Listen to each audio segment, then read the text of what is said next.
श्रीमद् भगवद गीता ज्ञान यज्ञ प्रवचन क्रमांक 176 अध्याय 4 ज्ञान कर्म संन्यास योग और श्लोक क्रमांक 15। ओम त्र्यंबकं यजामहे सुगंधिं पुष्टिवर्धनम् उर्वारुकमिव बन्धनान् मृत्युर्मुक्षीयमामृतात्।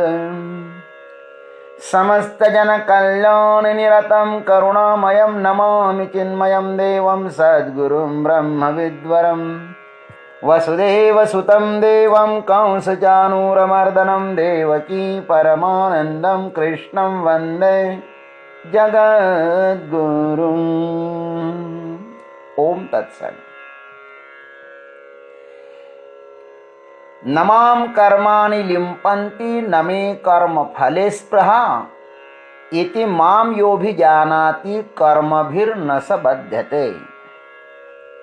भगवान कहते हैं कि इस प्रकार जिस मुमुक्षों ने मेरे कर्मों की दिव्यता और उनको तत्व से जाना है वे तो मुक्त हो गए। अतः हे अर्जुन, तुम भी निष्काम भाव पूर्वक कर्म करो और हो जाओ इस संसार से मुक्त। भगवान ऐसा कहते हैं, एवं ज्ञात्वा कृतं कर्म पूर्वैरपि मुमुक्षुभिः कुरु कर्मैव तस्मात् त्वं पूर्वैः पूर्वतरं कृतम्। अन्वयार्थ, पूर्व ही मुमुक्षुभिः अपि एवं ज्ञात्वा कर्म कृतम्। पूर्व काल में मुमुक्षों ने भी इस प्रकार जानकर ही कर्म किए हैं।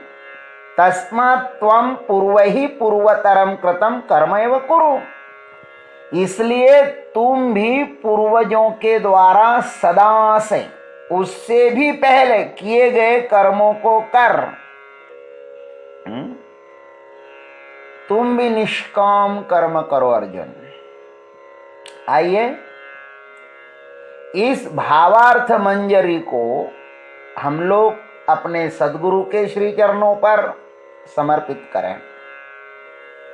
पूर्व ही मुमुक्षुभिः अपि एवं ज्ञात्वा कर्म कृतम्। पूर्व काल में मुमुक्षुओं ने भी इस प्रकार जानकर ही कर्म किए हैं। 14वें मंत्र में बताए फल की भगवान यहाँ पर दृष्टांत देकर परिपुष्टि करते हैं तथा अपने दिव्य कर्म के आचरण प्रकरण को भी विश्राम देते हैं। अब गीता जी की यह अद्भुत वर्णन शैली रही है कि पहले विषय बताते हैं, तदनंतर उसका फल बताते हैं और अंत में दृष्टांत देकर उसके आचरण का आदेश देते हैं। गीता जी में इतस्ततः इसी प्रणाली को अपनाया गया है। गीता जी कोई स्वतंत्र शास्त्र नहीं है। यह सर्वोपनिषदो गावो दोग्धा गोपाल नंदनः, इस उक्ति से सर्वोपनिषदों का ये सार है। और उपनिषद उन नियमों का संग्रह है जो परमात्मा प्राप्ति के लिए द्वार खोल देते हैं। जिन्होंने उस तत्व को जाना है उन्होंने ही कुछ कहने की चेष्टा की है। वही तो उपनिषद है, उपधन निषद। और यही आत्म तत्व तक पहुंचने का मार्ग है। उन उपनिषदों का जो गंतव्य है, लक्ष्य है, वही श्री कृष्ण के रूप में प्रकट हुआ है। श्री कृष्ण उपनिषदों का जीवंत रूप है। वही श्री कृष्ण अर्जुन को इस कर्म का रहस्य बता रहे हैं कि सत्य अभी का हो या 1 वर्ष पुराना हो या हजारों वर्ष पुराना हो, सत्य एक ही होता है। सत्य अपरिवर्तनशील है। भगवान यहां पर स्वयं का दृष्टांत नहीं दे रहे हैं, चाहे तो दे सकते थे। जानबूझकर अर्जुन को अतीत की ओर ले जा रहे हैं। फलाकांक्षा रहित मुमुक्षुओं ने कर्म पहले किया है। जैसे राजा जनक, विवस्वान मनु आदि, ये महान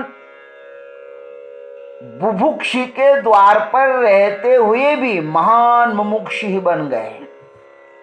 राजा थे भाई, कोई साधारण नहीं थे। बहुत बड़ी जिम्मेवारी उनके ऊपर थी। इसलिए हमने कहा कि बुभुक्षु के द्वार पर होते हुए भी महान मुमुक्षु बन गए। गीता जी कर्म पर या कर्म के त्याग पर बल नहीं देती, कर्म के कर्ता पर बल देती है। कर्म कर्ता को वह अकर्ता बनाने की इच्छुक है। कर्म का कर्ता नहीं, दृष्टा बनना चाहिए। अपने कर्तव्य कर्म को निष्काम भाव से करने से भीतर मुमुक्षा जागती है और मुमुक्षा के जन्म के पश्चात कर्म सिर्फ एक कर्तव्य रह जाता है। फिर कर्म से कुछ पाना नहीं है।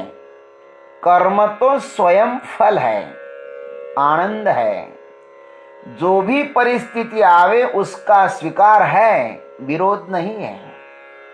विरोध का अर्थ यह है कि कहीं पहुंचना है और जिसके द्वारा अवरोध हो गया। विरोध का अर्थ वही, हमें कहीं पहुंचना चाहते हैं लेकिन जो कोई प्रतिबंध आ गया, प्रतिबंध आ गया तो उसके साथ विरोध हो गया। गंतव्य की प्राप्ति में जिनसे रुकावट होती है ना, तब उसके साथ विरोध होगा ही। मुमुक्षु वही है जो स्वयं को कर्म बंधन से सदैव मुक्त रखना चाहता है। कर्म किया उन्होंने, किंतु दृष्टा होकर के भोक्ता नहीं। ध्यान रखना, कर्म तो किया उन्होंने, किंतु कैसा किया? दृष्टा होकर किया, भोक्ता होकर नहीं। फिर यही कर्म दृष्टा की खबर देते हैं। कर्म के द्वारा कर्म के प्रेरक की खोज की जा सकती है। कर्म की सीमा समाप्त होने के बाद दृष्टा का साम्राज्य आरंभ होता है। कर्मों से कर्मों को काटा जा सकता है। असत प्रवृत्ति को सत प्रवृत्ति से तथा सत प्रवृत्ति को आत्मानात्म विवेक से विनष्ट किया जा सकता है। दृष्टा में स्थित होने के बाद जब सब कर्मोत्तिरोहित हो जाते हैं, दृष्टा में जब हम स्थित हो जाते हैं ना, तो सब कर्म क्या हो जाते हैं भाई? गायब हो जाते, तिरोहित हो जाता है। ज्ञानेश्वर महाराज ने कहा, परिते बीजे जैसी दग्धली नुगवतीची पेरली तैसी कर्मेची परितया जाहली मोक्ष हेतु। जैसे भुना हुआ बीज अंकुर को जन्म नहीं देते, वैसे ही आत्मा में दृष्टा में स्थित रहकर किए गए कर्म पाप पुण्य को जन्म नहीं देते और अन्य अन्य जन्मों के लिए हेतु नहीं बनते। इसलिए तो भगवान अर्जुन को कह रहे हैं, तस्मात् त्वं पूर्वहि पूर्वतरम कृतम कर्म एव कुरु। इसलिए हे अर्जुन, तुम भी मुमुक्षुओं की परंपरा से चलते आ रहे कर्मों को करो। तुम भी तो निःश्रेयस के ही साधक हो ना।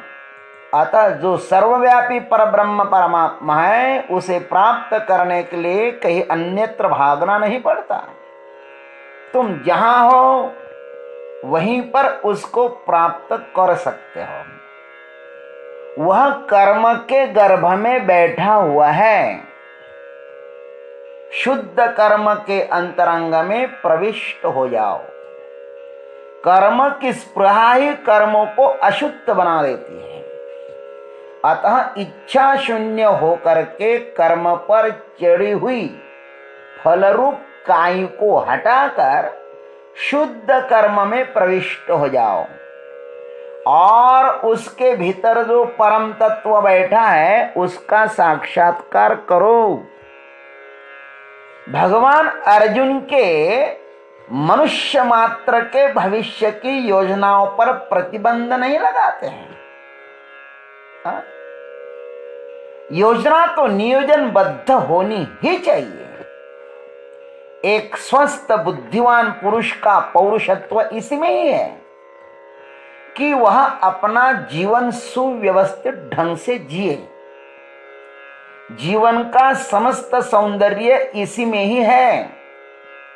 इस प्रकार के जीवन में ही सुंदरतम पुष्प खिलते हैं।